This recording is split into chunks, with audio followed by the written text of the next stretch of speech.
Assalamu alaikum wa rahmatullahi wa barakatuhu. Bandiraɓe sehilaɓe, ko arde salmodirde e moɗon e arde juurodirde e moɗon e wiide on alhamdulillahi rabbil alamina.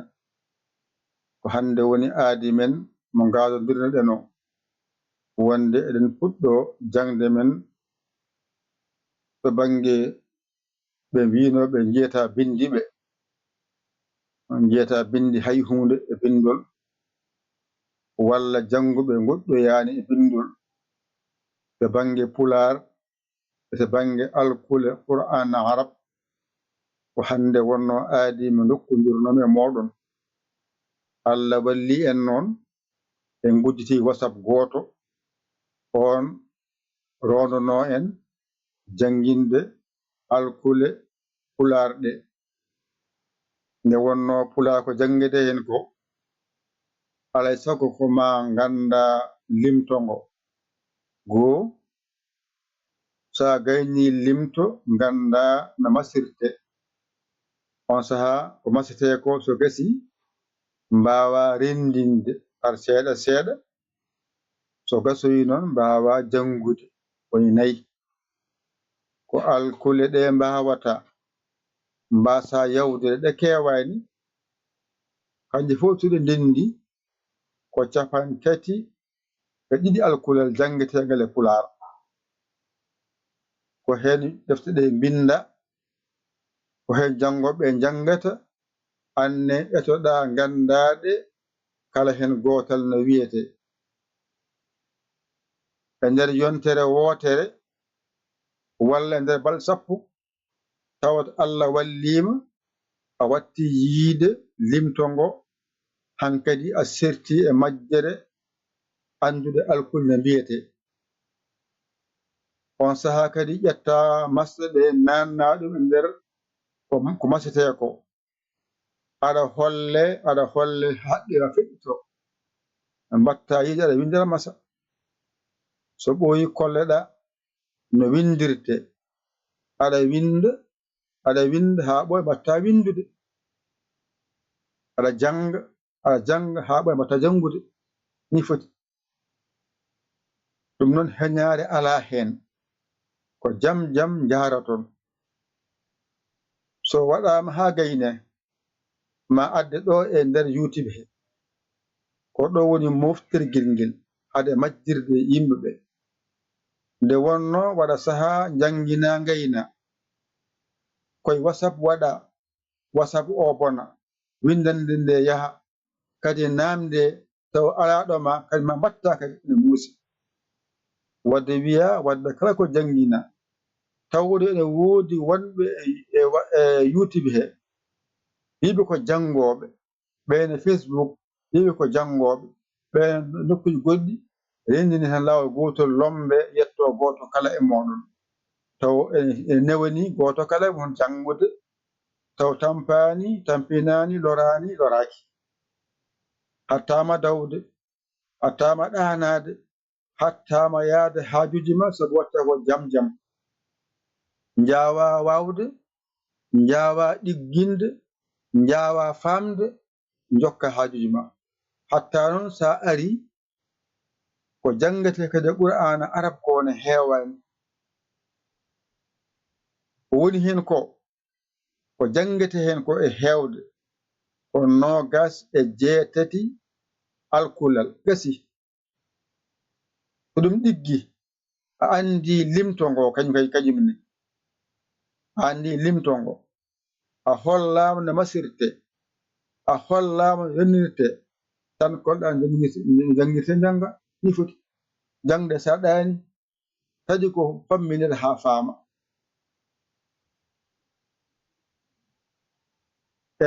En paamani, en ganda, kono eɗen ƴeto andinde famminde. En ganda, en mbawa, kono eɗen ƴeto janginde e famminde. Wadde an jiɗɗo jangude e jiɗɗo famde o ngara jangin beele eɗen paama. Heddi noon an gonɗo YouTube, an gonɗo Facebook,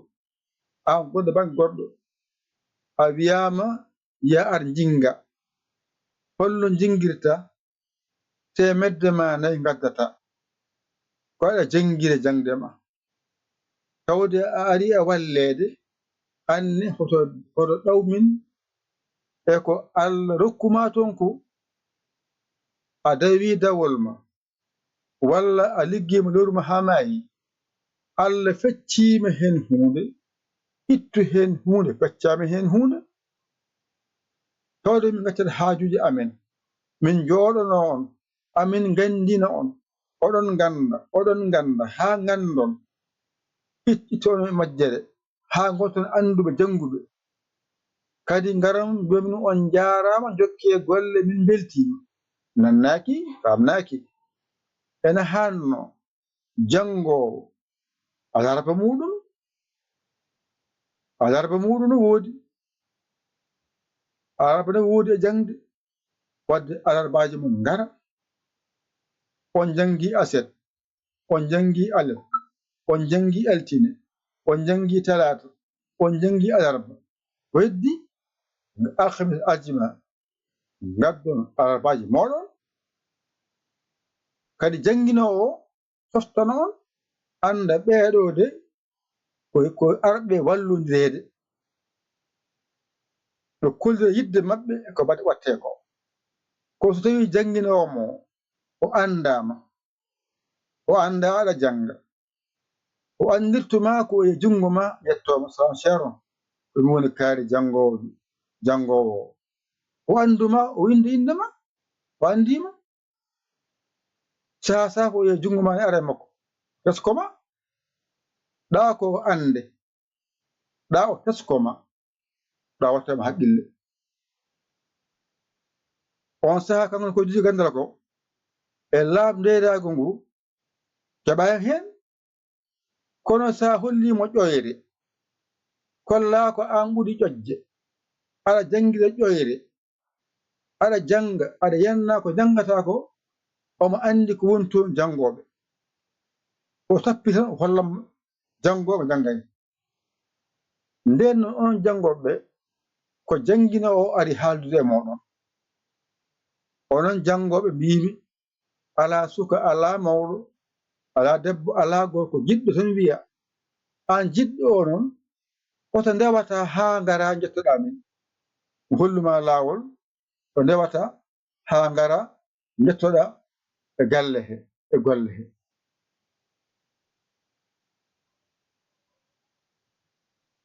ko ni mbatta ko 0 walla mbaɗa ɗum ha laaɓa beele mbawa ɗum yiide no moƴƴi nani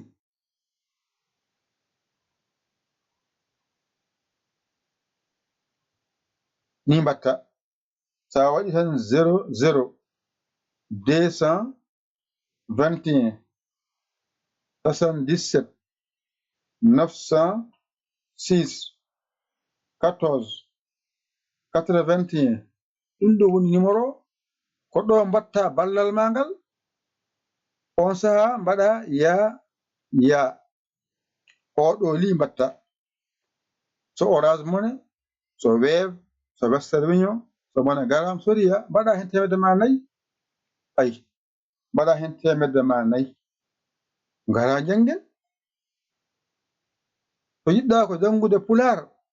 ngara kalanamin ko Arab ɓola jiɗɗa jangude ngara kalanamin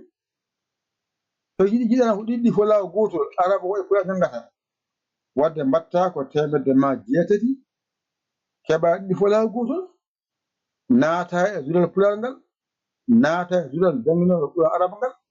ko ni mbimi on son mbeƴƴini en tampata waɗama nder keese allo en so courant yonti en tampata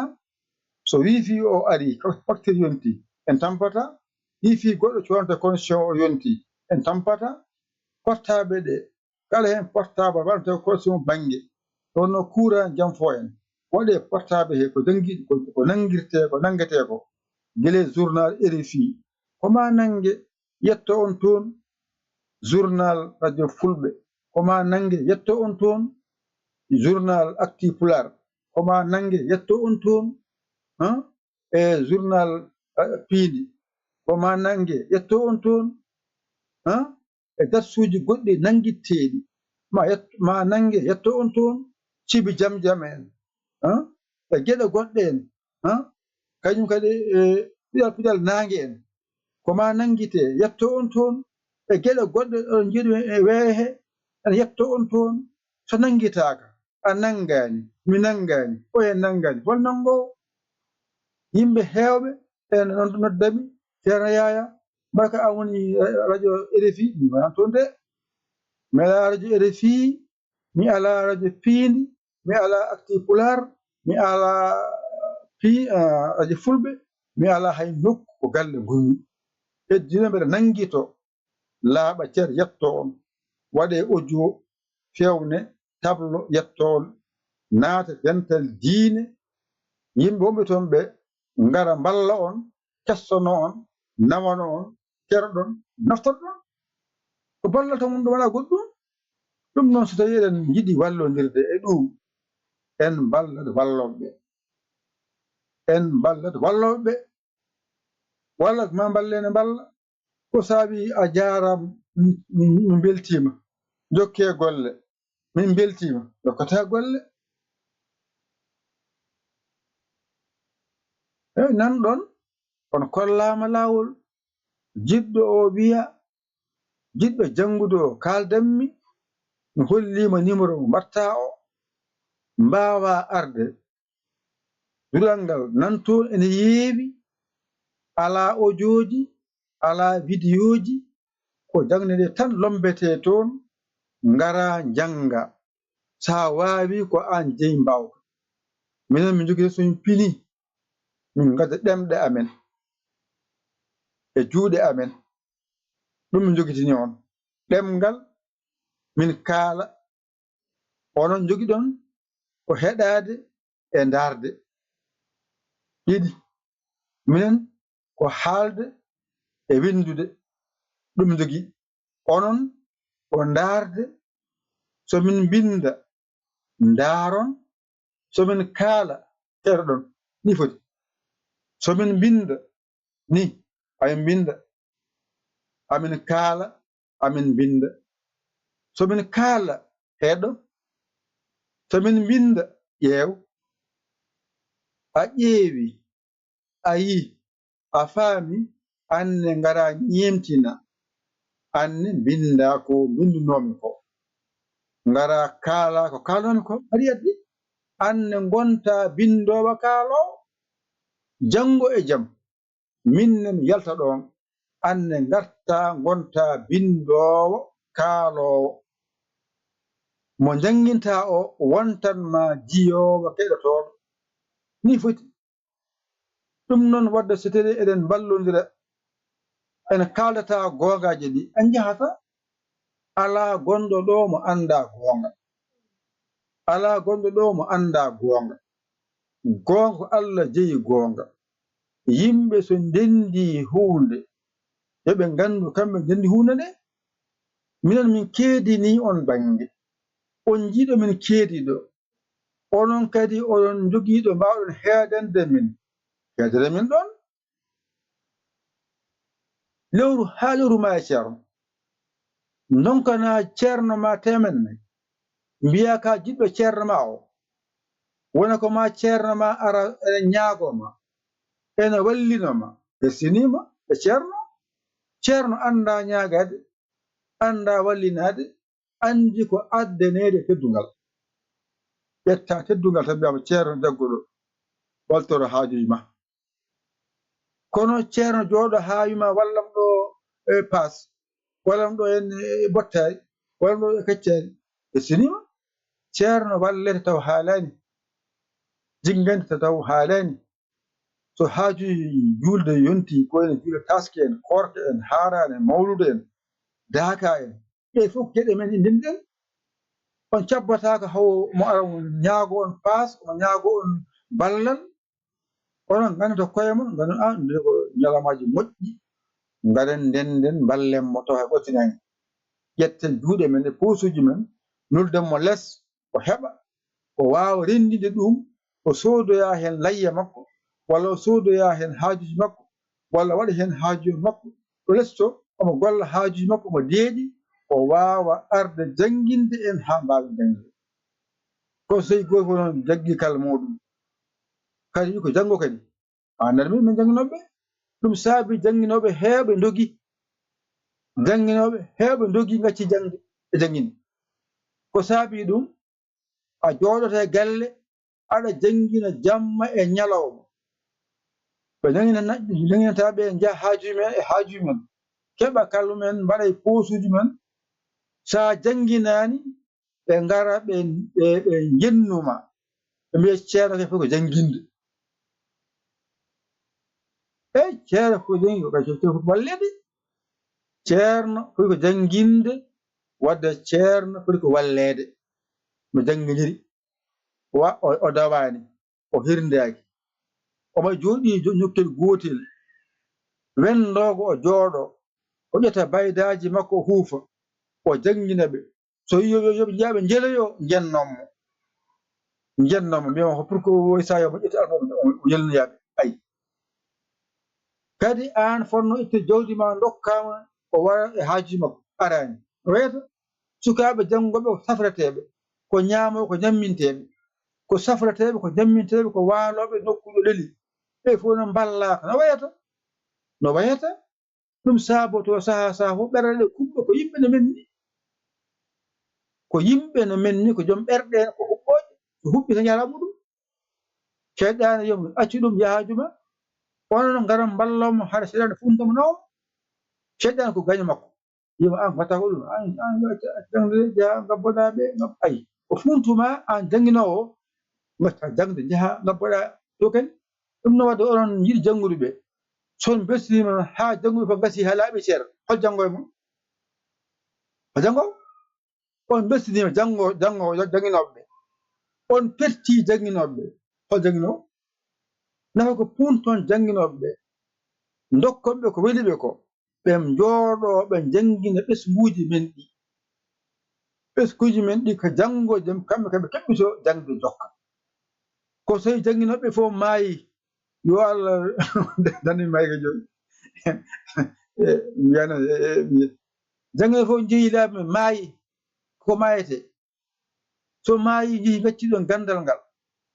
jannginoɓe ngala gandal ngal deftere nan ɗon joowi ha keewi jannginoɓe ngala mbatton min de kam mi yiɗi janngude ala jangi mbatta Allah wallima noon on keeɓiɗo jannguɗo jangge jawdi mon ndi janngirton école aji ɗi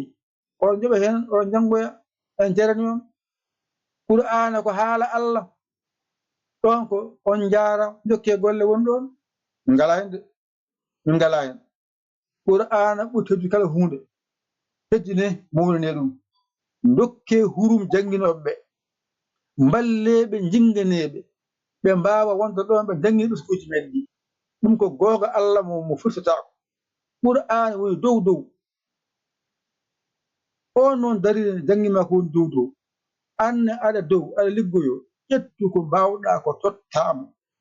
beltina ɓerde makko nde o wawa jooɗa o janngina yo Allah wallu en nande ko haalete ko e famde ɗum nden noon so ari kollama jiɗɗo yontodirde e golle he nanɗon 00 221 77 906 14 81 mbaɗa yaya mbaɗa li ɓuran ma ko janngude Pulaar tan 4 mbaɗata janngen ɓuran ma ko janngude alkula Qur'ana arab tan 4 ngala janngen jiɗɗa ko janngude Pulaar e janngorde alkula Qur'ana arab mbatta ko 8 jangga ko a yiɗi janngude jaranma ko jangde yo jarana kala hunde wadde nan ɗon hande noon so Allah hokki en tawede yo en tawe hande jangde nde fuɗɗoto so Allah jaɓi ma lombe e YouTube he on wonɓe YouTube ɓe nane ko haalete ko on keeɓi numéro o so mbaɗima yetto min so Orange Money so Wave so Western Union so MoneyGram so Ria watan ni o tan mbatta yettoto min watan 00 221 77 906 80 mbaɗa tan yaaya mbaɗa li ko ɗiɗo mbaadi nelda yetto mbadda hen audio ma ko WhatsApp ɗo komin kaari dottiri nangamam ni foti gonmi ko dural nangam gonmi ko dural pular ko gonmi ko dural